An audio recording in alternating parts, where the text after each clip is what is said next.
Hello and welcome to the show today. I'm really glad you could join us. So look, there's a lot of money to be had in real estate right now, but there's a lot of secrets you should know about too. Not only if you're just trying to break into the industry as an agent, but actually even get to a point where you can become a broker or work as a successful agent under a very successful broker. That's exactly what we're going to be decoding today. So with us today is Chris Bentley. Now he's the owner of Bentley Fine Properties, an award-winning Dallas real estate broker as well.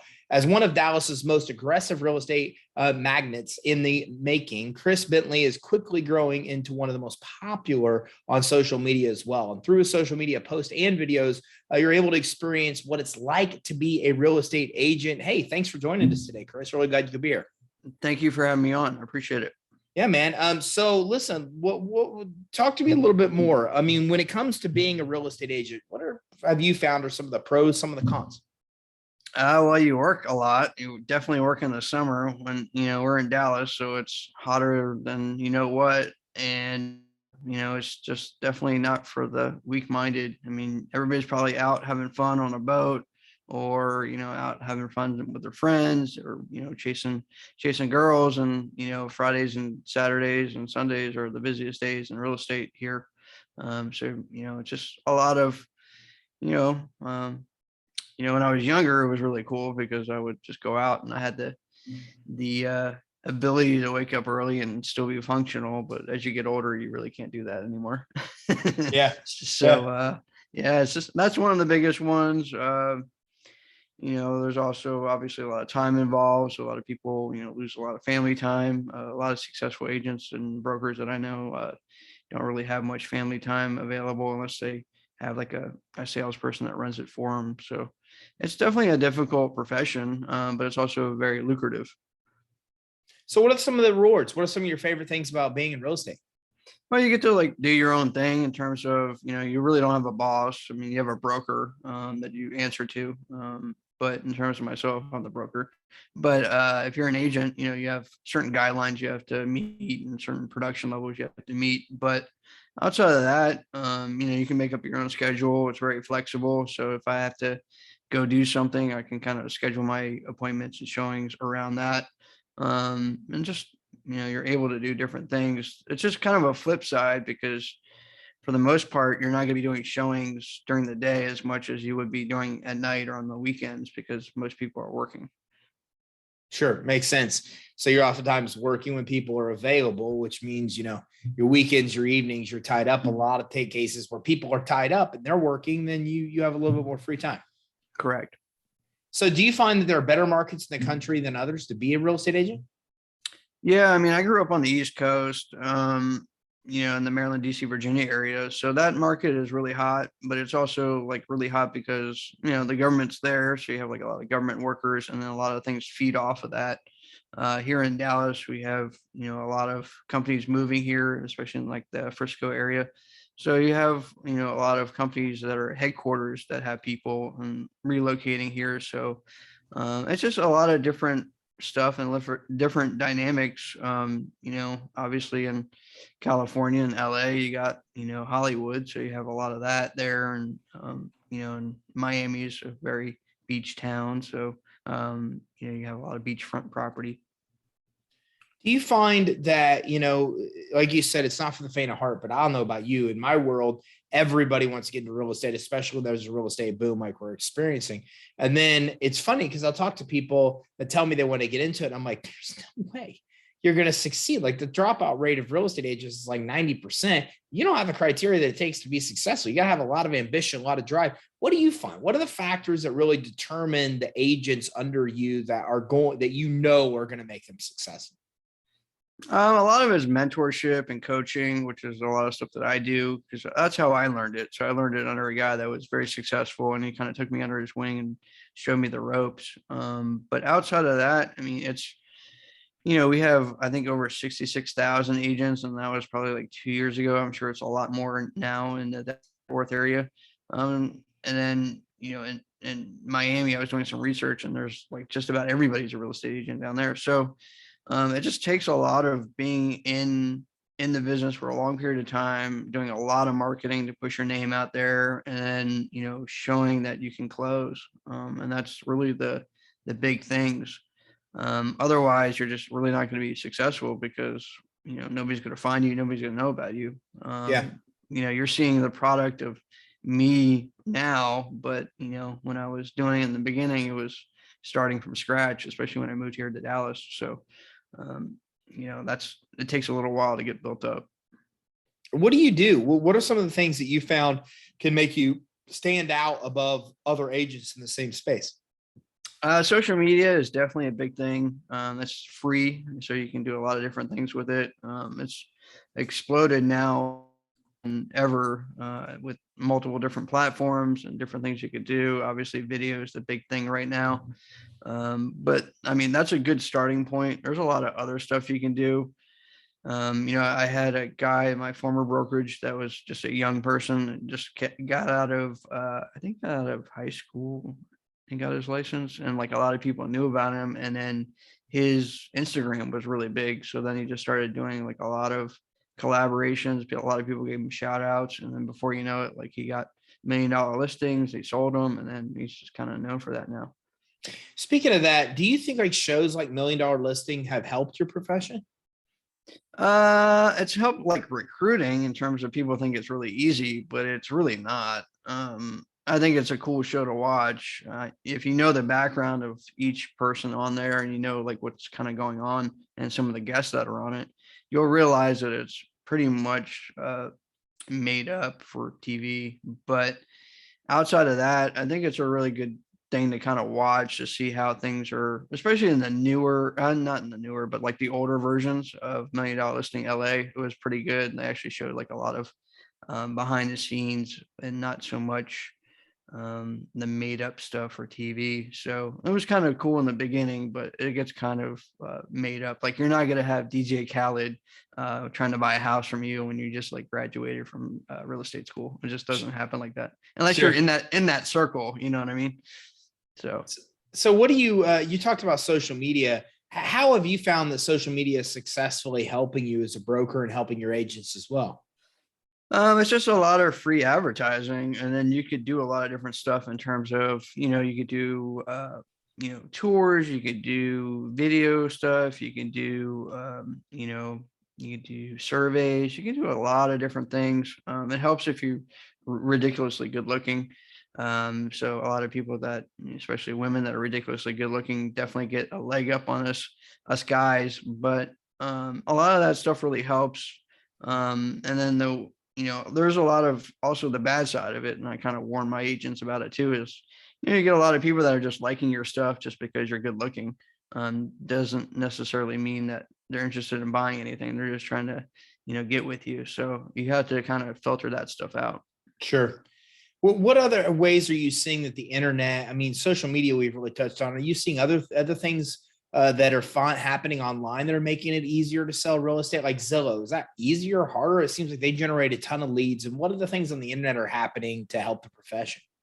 It's actually hurting us. So it used to be that you can purchase leads by zip codes, and now the bigger players like the Zillows are actually becoming brokers. So they've changed uh, that model, that commission model, so that you get a lead, but now you have to pay them a certain percentage, like a referral. And that's kind of the way that the industry has gone since the pandemic. And I don't really see that really changing that much. I hope it does, because I'd love to buy some zip codes. But in the hot markets, that's what they're doing. They're just trying to essentially suffocate everybody else out. What about on social media, outside of, the attractiveness side, what are some things that you found that really help people stand out as agents on social? Posting regularly, posting really nice homes, posting, kind of your journey. And that's really what helped me was I started out with basically knowing 5 people when I moved here to Dallas, to knowing a lot of other people, and then, growing a business and growing a brokerage. So it started out with just, hey, I'm at this property, or like, hey, I'm at an open house, to, hey, take a look at this wonderful property, to, hey, take a look at my new listing, to, take a look at my new agents. It just kind of like snowballs. But documenting the journey is definitely where I have a lot of like loyal friends and family and fans looking at my stuff, because it started out like pretty bad, like I dressed poorly. I was just trying to show houses. I was just showing like 100 to $200,000 houses, which, here in Dallas aren't that great. And then it kind of like stair stepped its way up. And so a lot of people are like really respect the hustle and the journey, and really like that part of it. What about niches? Do you think it makes sense as an agent to carve out a niche, like you only do a certain type of home, a certain type of neighborhood, and what kind of niches possibly can there be?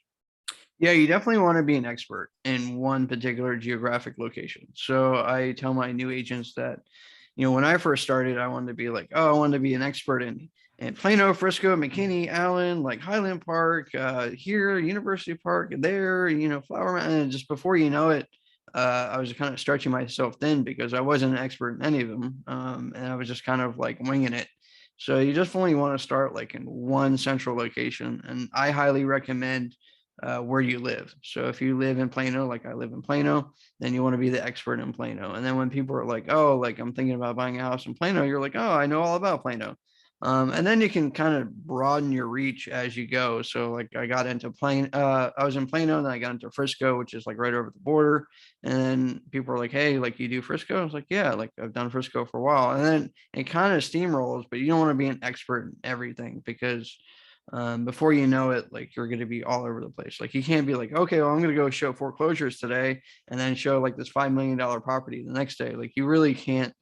I mean, you could do that if you really wanted to, but you would definitely like lose a lot of respect. Is it just a knowledge? So Plano, for example, knowing Plano is that you know the school systems, is that you know the parks, and is that you know what there is to do in the nightlife. And is that really what helps you? Is that you just know the city inside and out so you can guide people and get them excited about living there? Yeah, I mean, people are gonna be like, "Hey, like I'm really interested in going to see that house on like Lunsford," and you're like, "Oh, okay, yeah, I've sold stuff on that in that particular block. Like, are you interested in the townhomes, or are you looking at like rentals?" And then people are like, "Oh, wow, this person knows what he's talking about." Versus if you were to just ask me the same question, I'd be like, "Oh, yeah, that's cool. Yeah, I like that area." Like that's really not very informative to the person that's looking to buy something or rent something. How do you find and guide your agents on getting leads? I mean, social media is obviously important. Zillow used to be a good source to buying leads, not anymore. I owned a mortgage company way back in the day, and it used to be Homes and Land magazine. I don't even know if those things are still around, right? But like every Homes and Land in Florida I was in, and it was cool, full page ads that brought me business. But what kind of things are there nowadays? I mean, how do you actually, if you're willing to spend money, how do you advertise nowadays to get business?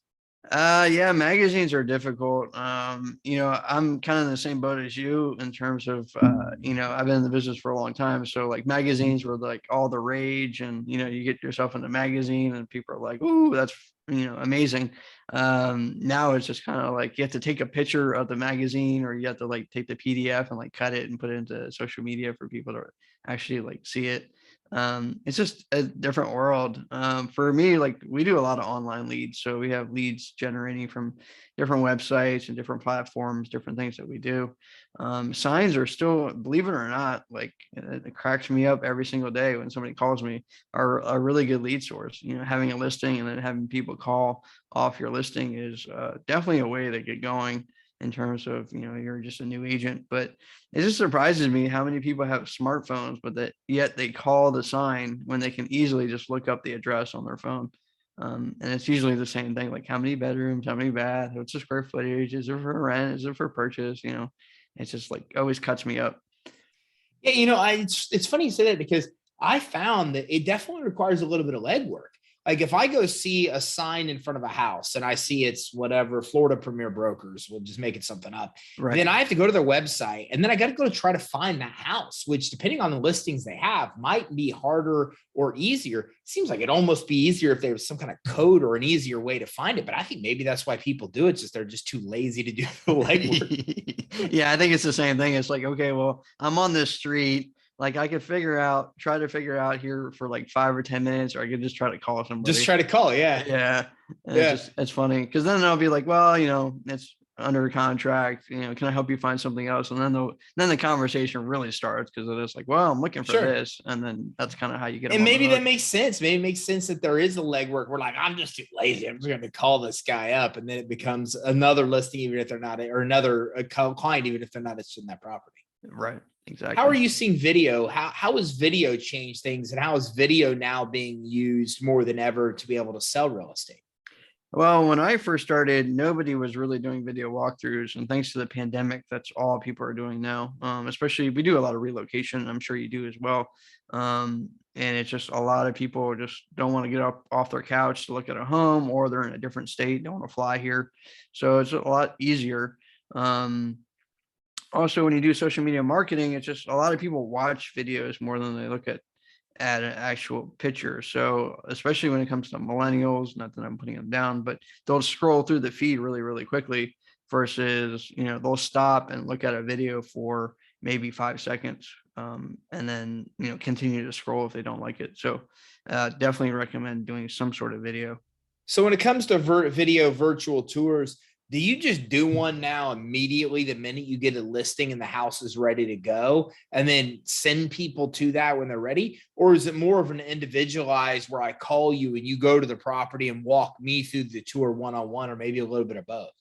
We do both. It really depends on the price point for me, because I show really nice homes. I'm sure other people just do it all the time. I like cinema, and I like doing movies and taping, and that's a lot of fun for me. So like, I actually really enjoy putting on like a whole production and having a great film crew like do a really great job. So that's just a personal preference, but you can do it, for on the cheap, on the low, and do it yourself, or that's how I started, or you can hire a production company. What about open houses? Man, I can't even remember a time I've seen a lot of buzz at an open house. Like, I haven't driven by a house for sale and go, wow, why are all those cars there? Are open houses still effective? I personally despise doing open houses. It's like a game of like stump the realtor. It's like, hey, how long has this stove been here? Why is this crack in the floor? Like, I don't know. Like, it's a house, like, I don't know that stuff. And they just like, and then they're like, oh, I'm not really interested anyway. I'm just looking for a friend. Just like, okay, well, like, you just wasted 20 minutes of my time. And that's my own personal thing. I know some people that love doing open houses and close them all the time. From what I found recently is that a lot of real estate agents just send their clients to the open house. So they'll be like, is there an open house? And then they're like, yeah, okay, well, like, I don't want to bother you. Like, don't bother me. I don't want to call you and like, you show me the property. I don't like it. I'll just go to the open house instead, and then bother that agent. And then if I like it, I'll let you know, or write up an offer. That's kind of what I'm seeing right now. Yeah. So the agent that's actually showing on the property doesn't even work. They just send them there. You do the work, and then they're taking half the commission. Oh, they're taking all the commission. I mean, it's their client. So they just, I just did them a favor by showing them, during the open house. So it's just kind of, for me, again, it's just a waste of time. But again, a lot of other people love doing open houses. Just the whole asking me a million questions about houses is just drives me nuts. Like, Is there any techniques you found at open houses that are really effective to be able to generate leads while you're there? If you sign in, get people to do like an iPad sign in is great. Unfortunately, like, a lot of people leave like bad information.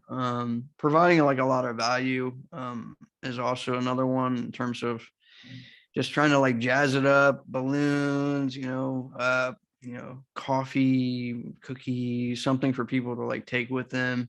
All that stuff really helps, because it's just, you put your marketing on like water bottles or boxes of cookies or whatever you're going to present or give to people, is a really good thing. I don't see, like, a lot of people give out gift cards, or you can do a raffle to give away a gift card and people put in their information. That's another technique that people use to get information and clients. I just don't really do a whole lot of stuff. I do mostly like internet leads, so I don't really need to, do that kind of stuff. But I know it does work. It's just a lot of legwork on your side of just following up with people, seeing where people are at, that kind of stuff. Have you found that the reputation of a brokerage firm, like having the reputation you have, that it helps the agents?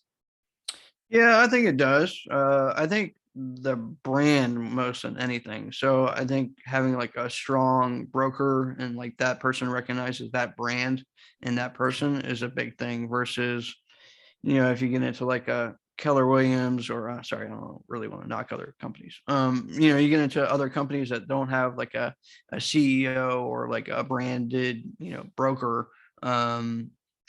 Then that's easily accessible. And then I think that's a big downfall. What about ongoing training? What do you recommend for your agents to do to learn more about the industry and basically be like, what kind of reading or training do they go through to be able to be better agents? I mean, a lot of this stuff is in the field. The field has all the answers. But if you're looking for like training in terms of knowing what's going on in the market and market updates, there's a lot of different things you could do. I mean, there's a lot of different websites you can go to. A lot of people like myself do market updates every quarter. So there's just a lot of stuff that you can do. That stuff is really great when you can kind of spit out numbers and spit out what's going on in certain areas of town. That stuff is really important because, if I say to you, hey, there's barely any inventory, it's less than 15 days of inventory in Collin County, which is true. You should really list your house because I can get it sold very quickly. Well, that's really good knowledge for you versus if I just come in and just say, you should list your house, like it'll sell quickly. You're going to be like, every other realtor just said the same thing. Do you think mail is effective there? Because I randomly just get market updates from, real estate agents, which is interesting to me because they mail it to everybody, whether they have an interest or not. Man, that just seems like it's not going to give you positive ROI. But what do you think? How's direct mail work in your space? I haven't used direct mail in years. I think it's really effective for older communities because like somebody like my mother has nothing to do all day and then they get something in the mail and they like read it versus, somebody that's younger or even And then myself. she calls you. Well, they're just like, oh, that Chris Bentley guy, like he's doing a lot of business here in my community. And it does, eventually at some point, like if she decided to sell, she'd be like, wow, like this Chris Bentley guy, like he does a lot of stuff. It's one way of doing it. It's just kind of old school. Like a lot of that stuff is really old school versus an internet lead. Like the person is obviously looking because they clicked on that property and wants to go look at it. So it's just, a slow versus fast. What about negotiating techniques? What have you found are some of the best negotiating techniques to be able, because you said being able to close a deal is one of the essential traits of a good agent. So what have you found are some of the best negotiating tricks or traits to be able to close deals? In this market, obviously, over asking and waiving the appraisal. Back in the day, it would be more of the walking away. So that's a technique I learned from a long, long, long time ago was if you walk away from the deal, a lot of times the seller will, counter back pretty quickly because they'll be like, oh, that person just left and now I got nothing. It's just like a feeling of loss. It's a human trait.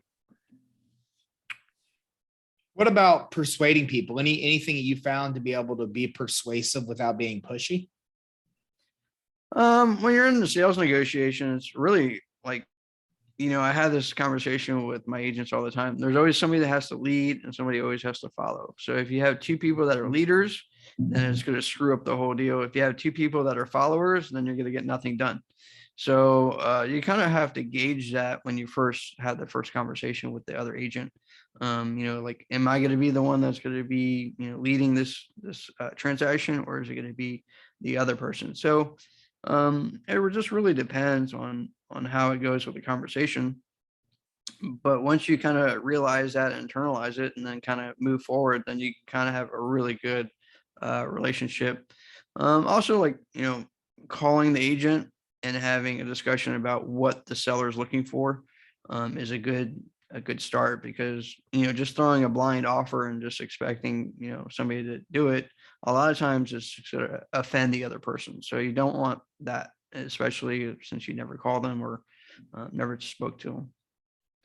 Do you think giving clients like access to MLS to search, it makes sense for them to do some of the legwork? Because it just seems like that's the world that we're in nowadays. Like for me, I don't want an agent to just go blindly show me homes. Like I want to be able to find a home that I think I like, that I've done the due diligence, done the research, and then go look at it. But what's the trends there?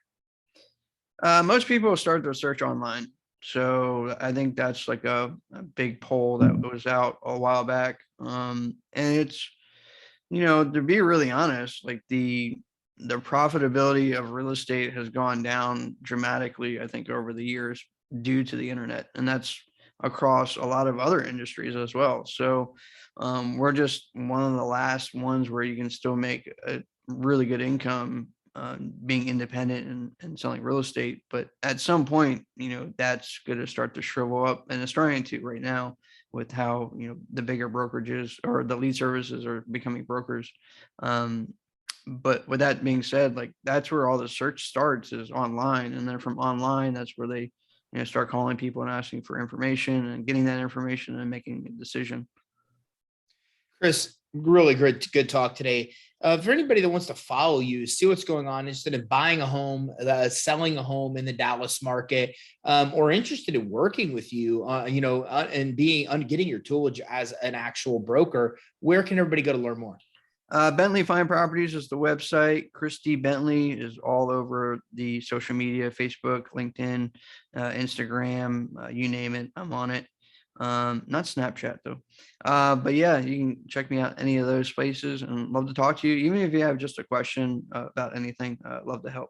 You and me both, Chris. I'm not really a Snapchat kind of guy either. Thanks for tuning in, man. Appreciate you coming on. Thank you for having me. Take care. So everybody, listen, a lot of things here. If you go to ChristyBentley.com, there's a lot of really good information here, the same as there is in the BentleyFineProperties.com. So if you're interested in buying a home in the Dallas area or even listing your home for sale, make sure you check out both ChrisDBentley.com and BentleyFineProperties.com. And also check these out if you're interested in becoming a real estate agent. Dallas is a great market. So even if you're not in the Dallas market, interested in going to the Dallas market and becoming an agent, or you are in the Dallas market and you're interested in working for a really solid broker that's been in the space for a while, that's developed really effective strategies to be able to help you succeed, then do the same thing. Go to ChristyBentley.com or also go to BentleyFineProperties.com. Thank you very much for tuning in. Have a great day.